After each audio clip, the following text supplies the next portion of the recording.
on est parti de l'idée de 10 parcours d'enfants sauvés par l'OSE. Mais on voulait aussi montrer tout l'environnement du sauvetage, c'est-à-dire pas seulement ce que l'OSE avait fait, mais comment dans une région donnée, l'ensemble d'un dispositif avait permis le sauvetage d'un enfant.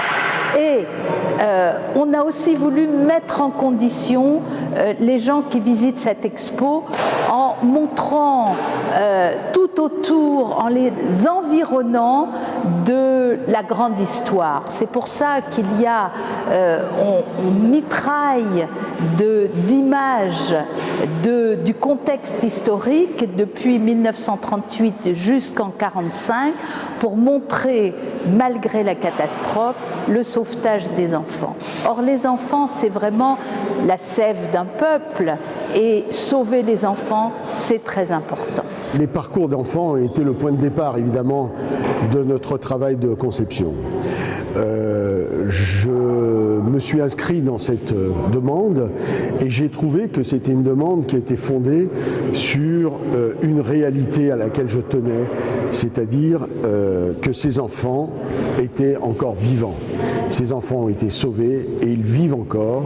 Et pour moi, cette notion même de vie, au moment où nous faisons cette exposition, nous allons l'inaugurer en 2012, marque pour moi l'échec de la tentative criminelle d'Hitler d'éliminer ces enfants-là.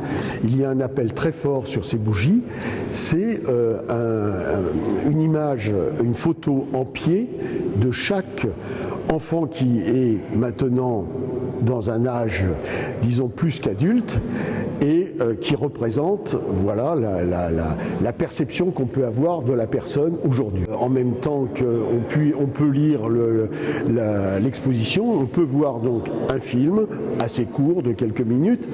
Et là, dans ce film, la particularité de ce film, autant la bougie est consacrée à l'enfant et à l'organisation de sauvetage des enfants de l'OSE, le film, lui, est centré sur les sauveteurs. C'est-à-dire qu'on rend hommage aux sauveteurs avec des témoignages et des interviews de personnes qui en parlent, soit directement, soit indirectement.